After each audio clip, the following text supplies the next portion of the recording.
आपका identity function क्या होता है कि अगर f ऑफ x में कोई फंक्शन है वो x के ही बराबर होता है, ऐसे फंक्शंस को क्या कहते हैं? आइडेंटिटी फंक्शन कहते हैं। Okay, 1 to 1। तो देखिए इन फंक्शंस के अंदर आपको क्या करना होता है, मेनली वो आपसे पूछता है कि इसकी डोमेन क्या होगी, इसकी रेंज क्या होगी। तो डोमेन क्या होती है? डोमेन एक सेट होता है, set of values of x for which function is defined. वो सभी वैल्यू जिसके लिए फंक्शन डिफाइंड होता है। जैसे इसमें आपका कोई भी रियल नंबर आप पुट कीजिए, फंक्शन जो है डिफाइंड होगा, तो इसकी जो डोमेन होगी वो ऑल रियल नंबर्स आ जाएगी। क्या होगा? All real numbers. ओके, जब रेंज निकालते हैं तो रेंज के लिए हम क्या करते हैं, मान लीजिए फंक्शन है ये y is equal to x, तो x इज इक्वल टू क्या आ जाएगी? y, यानी कि y की वो सारी पॉसिबल वैल्यू जिसके लिए x इसकी डोमेन में आता हो, उन वैल्यूज को हम क्या कहते हैं?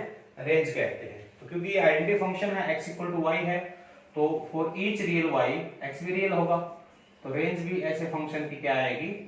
ऑल रियल नंबर्स आ जाएंगे बेटा। ठीक है, जब ग्राफ की हम बात करते हैं तो ग्राफ देखिए, graph x equal to y का ग्राफ कैसे बनता है आपका कि जब 0 0 लेते हैं तो 0, x को 1 लोगे तो y भी 1, 2 लोगे तो 2, यानी कि एक स्ट्रेट लाइन बनती है आपकी इस तरह से।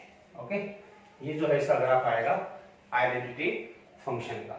ओके, आगे नेक्स्ट है कांस्टेंट फंक्शन। नेक्स्ट है बेटा आपके पास कांस्टेंट फंक्शन। अगर कांस्टेंट फंक्शन क्या होता है? कांस्टेंट फंक्शन का मतलब एक ऐसा function with changing value of y of x, y की वैल्यू आपकी चेंज नहीं करती, इसके कांस्टेंट रहती है। यानी कि अगर f of x is equal to मैं आपका कर दूं c, f of x equal to क्या करते हैं? c कोई भी कांस्टेंट हो सकता है। ओके, तो ऐसे केसेस में हम क्या कहेंगे बच्चों कि भाई x को आप कुछ भी पुट कर लीजिए, f ऑफ x की वैल्यू तो हमेशा c रहनी है, तो ऐसे फंक्शन को क्या नाम दे दिया हमने? कांस्टेंट फंक्शन दे दिया। ओके, एक बात और बता देता हूं आपको यहाँ पे कि जो x है, वेरिएबल जो x है, इसको हम कहते हैं इंडिपेंडेंट वेरिएबल्स। ठीक है, ये जैसे जैसे अपनी वैल्यूज लेगा अपने डोमेन में से, उसके बिहाफ पर आपकी y की वैल्यूज आती है, तो y कहलाएगा आपका डिपेंडेंट वेरिएबल। तो इसमें डिपेंडेंट वेरिएबल की वैल्यू जो है वो कांस्टेंट है, x आपका इंडिपेंडेंट वेरिएबल जो भी वैल्यू लेगा। तो इसके लिए अगर डोमेन की हम बात करें तो कुछ भी आप x को रख लीजिए, कोई फर्क नहीं पड़ने वाला। ठीक है, डिफाइंड हमेशा से रहेगा, तो ये आ जाएगा ऑल रियल नंबर। और जब इसकी रेंज की हम बात करेंगे बेटा, रेंज की जब बात करेंगे तो रेंज में आप क्या कहोगे कि आप कुछ भी पुट कीजिए, ठीक है, जो वैल्यू हो फंक्शन की y वो तो हमेशा c रहनी है, तो इसमें एक ही वैल्यू आएगी और वो क्या होगा? c। ग्राफ के लिए अगर आप देखना चाहेंगे तो मान लीजिए आपका c की वैल्यू कुछ भी है, 2 है, सपोज कीजिए c 2 है, तो 1 2, तो x को 0 करोगे तब भी 2 है, 1 करोगे तब भी 2 है, 3 रखो, कुछ भी x की वैल्यू नेगेटिव में रखी पॉजिटिव में, ये क्या रहेगा आपका?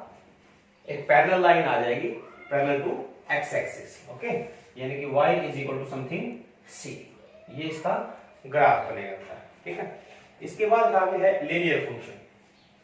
तीसरे नंबर पर हम क्या कहते हैं? Linear function. लीनियर फंक्शन क्या होता है? जैसे आपने 10th क्लास में लीनियर इक्वेशंस देखी हैं, पढ़ी हैं, ठीक है, वही है ये यहाँ पे कि f of x is equal to something ax plus b। a भी क्या होते हैं? आर्बिट्रेरी कांस्टेंट हैं इसके अंदर, और जो x है वो इंडिपेंडेंट वेरिएबल। जैसे जैसे x की वैल्यू चेंज होगी, f ऑफ x की वैल्यू भी चेंज होगी। ओके, तो इस केस में जो ये बनेगा, यानी कि this is simply y is equal to ax plus b, यानी कि फॉर एग्जांपल a की वैल्यू 1 ले ली, b की वैल्यू 1 ले ली, तो y is equal to x plus 1। ये सिंपली एक लीनियर इक्वेशन बनती है टू वेरिएबल्स में, और 10th क्लास में आपने ये सब पढ़ा है। इसके लिए जब ग्राफ बनाते हैं तो कोई भी लाइन a b की वैल्यू के ऊपर डिपेंड करती है, एक स्ट्रेट लाइन ही बनती है, इसका ग्राफ भी आपका। ठीक है, बात आती है इसकी रेंज और डोमेन की। जब डोमेन का हम बात करेंगे तो हमने क्या कहा कि किसी भी फंक्शन की डोमेन निकालने के लिए हमें चेक करना होता है कि फंक्शन उस पर डिफाइंड है कि नहीं। नॉट डिफाइंड नहीं होना चाहिए, क्योंकि अच्छा नॉट डिफाइंड नॉर्मली कैसे बनता है? या तो आपका कोई लॉगरिथमिक फंक्शन हो, या फिर स्क्वायर रूट का हो, या फिर डिवीजन का, रैशनल फंक्शन, जैसे कि मैंने लास्ट लेक्चर में बताया था। ऐसे केसेस में पॉसिबिलिटी होती है कि किसी पर्टिकुलर वैल्यू के लिए आपका फंक्शन जो है वो नॉट डिफाइंड हो जाए।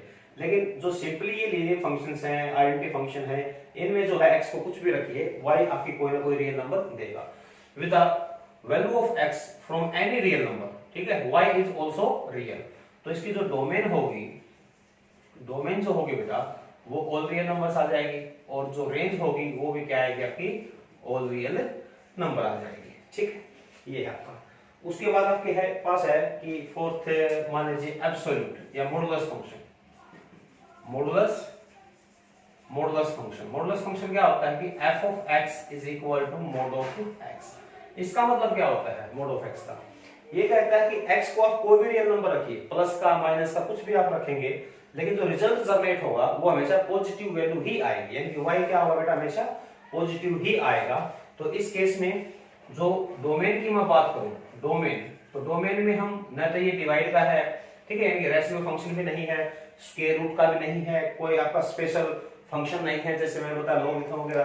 तो ऐसे केस में x को यहाँ पर कुछ भी पुट कर सकते हैं, कोई भी रियल नंबर पुट कर सकते हैं। अब with the value of x from any real number, चाहे वो नेगेटिव है या पॉजिटिव है, जो f ऑफ x की वैल्यू है वो तो हमेशा पॉजिटिव रहनी है, वो क्या रहेगी आपकी पॉजिटिव। इसका मतलब क्या हो जाएगा, जो रेंज आएगी उसको हम क्या कहेंगे, all non negative numbers. Non negative मतलब क्या हुआ बेटा कि भाई ऑल पॉजिटिव नंबर्स जो जीरो आपका इंक्लूड होता है, अगर x इक्वल टू जीरो ना तो आप नेगेटिव भी लेते हैं ना पॉजिटिव लेते हैं, लेकिन नॉन नेगेटिव नहीं होती जीरो, इसलिए नॉन नेगेटिव नंबर बोल देते हैं। सिंपली पॉजिटिव नंबर बोलोगे तो उसमें भी आपका जीरो इंक्लूड नहीं होता, तो इसलिए हमने क्या कहते हैं इसको non negative real number, non negative real numbers. इसको हम क्या कहते हैं कि ये आपका जीरो हो सकता है, जीरो से लेकर इनफाइनाइट तक, ये इसकी रेंज आ गई। जब इसकी ग्राफ का आप बात करोगे तो ग्राफ देखिए y की वैल्यू नेगेटिव नहीं हो सकती, यानी कि x एक्सिस से नीचे तो ग्राफ नहीं जा सकता, ठीक है, और x को +1 रखोगे तो y की +1, 2 रखोगे तो 2, यानी कि एक आपका लीनियर इक्वेशन ऐसे आ जाएगा। जैसे जैसे x को आप नेगेटिव रखते हो तो y की वैल्यू सेम आएगी लेकिन पॉजिटिव आएगी, इसलिए आपका ये होगा, ये जो है ग्राफ बनेगा मॉडुलस फंक्शन का। इसके बाद इसी तरह से आगे है ग्रेटेस्ट इंटीजर फंक्शन। ओके बेटा, पांचवा जो है आपके पास है greatest integer function. Greatest integer function क्या होता है, मैंने पहले भी आपके पास डिस्कस किया इस बारे में। इसको लिखते हैं लाइक दिस, स्क्वायर ब्रैकेट में इंक्लूड होता है आपका x। ग्रेटेस्ट इंटीजर का मतलब क्या होता है, x को कोई भी रियल नंबर आप यहां पर पुट कीजिए, जो रिजल्ट आएगा वो एक इंटीजर वैल्यू होगी, यानी कि उसके अंदर जो लार्जेस्ट इंटीजर बनता है, जो बड़े से बड़ा इंटीजर बनेगा वो वैल्यू ये जनरेट करेगा। फॉर एग्जांपल मान लीजिए आपका 2.5 है, 2.5 का अगर ग्रेटेस्ट इंटीजर आप देखोगे तो इसके अंदर इसको आप टुकड़े करते हैं 2 + 0.5, तो जो मैक्सिमम ग्रेटेस्ट इंटीजर है इसके अंदर ये क्या होता है बेटा आपका 2, तो वैल्यू क्या जनरेट देगा। और सिंपल सा तरीका क्या होता है, जो भी x की वैल्यू दे रखी है उसको आप नंबर लाइन पे डिनोट कर लो, -1 -2 and so on, 1 2 and so on. तो सपोज कीजिए कोई भी नंबर इस नंबर लाइन के ऊपर x की कोई भी वैल्यू होगी, जिन दो इंटीजर के बीच में होगी उनमें जो लेफ्ट हैंड साइड में जो इंटीजर होगा वही आएगा इसका ग्रेटेस्ट इंटीजर, यानी छोटे वाला। और मान लीजिए कि 1.5 है, अगर माइनस का 1.5 का ग्रेटेस्ट इंटीजर निकालोगे तो किसके बीच में लाई करेगा, ये -2 और -1 के बीच में लाई करता है, तो इसका रिजल्ट क्या आ जाएगा -2। अगर यहाँ पर प्लस का 1.5 होता तो ये किन दो इंटीजर के बीच में लाई कर रहा है, ये लाई कर रहा है आपका 1 और 2 के बीच में, लेफ्ट साइड में 1 है, छोटा 1 है, तो इसका रिजल्ट क्या आएगा बच्चों 1 आएगा। ठीक है, ये है आपका ग्रेटेस्ट इंटीजर फंक्शन। क्योंकि ये नया आपका स्क्वायर रूट है इसके ऊपर, ठीक है, यानी कि फ्रैक्शन आपकी पावर नहीं है और न ही ये आपका रैशनल फंक्शन है, तो इसमें भी x को कुछ भी पुट कर सकते हैं। तो डोमेन क्या आएगी बच्चों इसकी, डोमेन आएगी इसकी ऑल रियल नंबर, और जो रेंज आएगी रेंज क्या आएगी, सेट ऑफ इंटीजर्स। z क्या होता है इंटीजर, नेगेटिव पॉजिटिव सारे आपके इसके अंदर इंटीजर इंक्लूड होते हैं। ओके, इसका ग्राफ बनाकर देखिए। इसका ग्राफ बनाने के लिए आप क्या करते हैं, मान लीजिए ये दे रखा है आपको, ओके, ये है, ये 0 है, ये 1 2 3 एंड सो -1 -2 -3। ओके, अब 0 से लेकर 1 तक 0.1 रखें या 0.9 रखें, ओके, 0 से लेकर 1 तक x की कुछ भी वैल्यू हो, आंसर क्या आएगा आपका 0, यानी कि ये आ गया, 1 नहीं होगा आपका, ठीक है, यानी कि ये आ जाएगा। और 1 और 2 के बीच में 1.1 से लेकर 1.999 कुछ भी दे रखा हो, तो इसका रिजल्ट क्या आएगा, दो इंटीजर्स के बीच में लाई करेगा, यानी कि 1 से y कितना हो जाएगा 1। x की वैल्यू अगर 1 और 2 के बीच में है तो इसकी वैल्यू क्या रहेगी, y की वैल्यू हमेशा क्या रहेगी 1, यानी कि 1.5 हो, 1.4 हो, 1.9 हो, कुछ भी हो, रिजल्ट आपका क्या आना है बच्चों इंटीजर आना है, वो इंटीजर क्या होगा 1। 2 और 3 के बीच में तो छोटे वाला इंटीजर 2 है, तो हमेशा y की वैल्यू क्या रहेगी 2। इसी तरह से एंड सो ऑन। ओके, तो इस तरह से सीधी ही बनती चली जाएगी। ये इसका आपका ग्राफ होगा। आगे देखिए 6th है फ्रैक्शनल पार्ट फंक्शन। क्या बेटा? Fractional part function. Fractional part function क्या होता है? ये होता है f of x is equal to x minus greatest integer, यानी कि फ्रैक्शनल पार्ट जो डेसिमल पार्ट है उसी वैल्यू को ये जनरेट करेगा।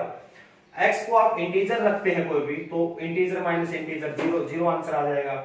लेकिन अगर कोई डेसिमल वैल्यू आप रखते हो कि नहीं, दो इंटीजर्स के बीच में लाई करते हो, तो 1.5 से अगर आप चेक करो 1.5 माइनस 1.5 का ग्रेटेस्ट इंटीजर 1, यानी आंसर 0.5। इसका मतलब क्या हुआ कि जो डोमेन है x को आप कुछ भी पुट कर सकते हो यहाँ पे, डोमेन तो ऑल रियल नंबर हो जाएगी, लेकिन जो रेंज आएगी वो 0 हो सकती है या 1 से छोटी, यानी कि 1 नहीं हो सकता। 1 इसका रिजल्ट कभी नहीं आएगा, 1 से लेस या 0 से बड़ा इंक्लूडिंग 0, ये इसकी रेंज होगी।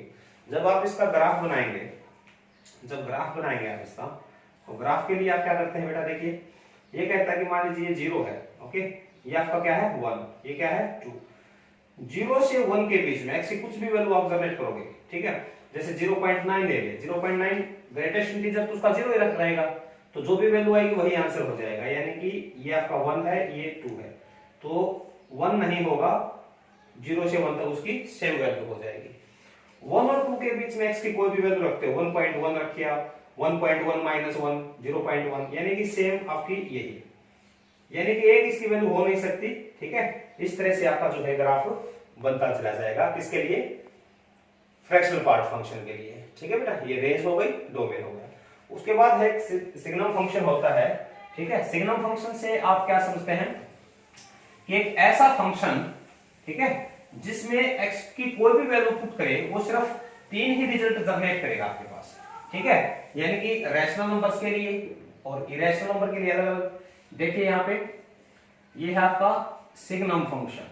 सिग्नम फंक्शन का मतलब आप f of x is equal to, इसको सिंपली x ये लिखते हैं, ठीक है। सिग्नम फंक्शन, साइनम फंक्शन भी बोल देते हैं इसको कई बार। तो इसमें कहता है कि x तो कोई भी वैल्यू अटेन कर सकता है, ओके। तो डोमेन क्या होगा बेटा इसके अंदर?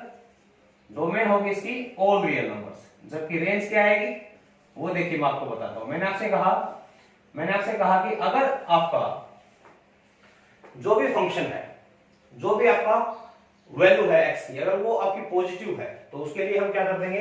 +1। y की वैल्यू कितनी होगी? अगर x 1 है तो भी, 2 है तो भी, 3 है तो भी, यानी कि ये क्या रहना है आपका प्लस का 1 रहना है। अगर x की वैल्यू 0 है तो 0 के लिए क्या हो जाएगी? 0 हो जाएगी। अगर x नेगेटिव है, कोई भी नेगेटिव है, तो y की वैल्यू कितनी आएगी? -1। इस तरह से इसमें सिर्फ 3 ही, x को कुछ भी पुट कीजिए -∞ से +∞, जो रेंज है वो 3 ही आपका एलिमेंट है, -1 हो सकता है, 0 हो सकता है या 1। तो रेंज में 3 ही एलिमेंट इंक्लूड होंगे, -1, 0 और बेटे 1, okay.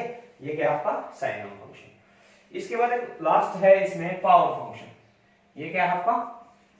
Power function. Power function का मतलब कि कोई भी f ऑफ x ये आपका पावर में दे दिया, जैसे कि x² दे दिया, x³ दे दिया, 2x² + 1 दे दिया, कुछ भी आपका दे दिया पॉलिनोमियल टाइप में, तो इसको कहते हैं पावर फंक्शन। तो ऐसे केस में देखिए, जो ये आपके पावर फंक्शन है, चाहे x³ हो, x⁵ हो, कुछ भी बनता हो, उसमें जो डोमेन रहेगी, कोई भी रियल नंबर पुट कर सकता हूं, क्योंकि यहां पर किसी भी प्रकार का नेगेटिव प्लस कोई भी रियल नंबर पुट करने से ये आपका डिफाइन होता है, ठीक है। लेकिन जो रेंज आएगी वो अलग अलग आएगी। जो रेंज आएगी, अब यहां पर देखिए, अगर यहां पर रेंज की बात करेंगे तो ये क्या है? x² बेटा, तो अगर नेगेटिव रखोगे तो भी नेगेटिव का स्क्वायर पॉजिटिव आंसर आना है, ठीक है, पॉजिटिव है तो भी पॉजिटिव आना है, यानी कि 0 हो सकता है और +∞ तक कुछ भी। ये इसकी क्या बन जाएगी? रेंज। ग्राफ इनका डिफरेंट आएगा। जैसे मान लीजिए पर्टिकुलर इसी केस के लिए कहूं तो x² = y, तो इस केस में आप क्या कहोगे? अगर x को आप नेगेटिव रखेंगे, पॉजिटिव रखेंगे, y तो ऑलवेज पॉजिटिव, तो एक पैराबोलिक सा आपका ग्राफ बनता है इस टाइप से, ठीक है। ये आपका बनेगा पावर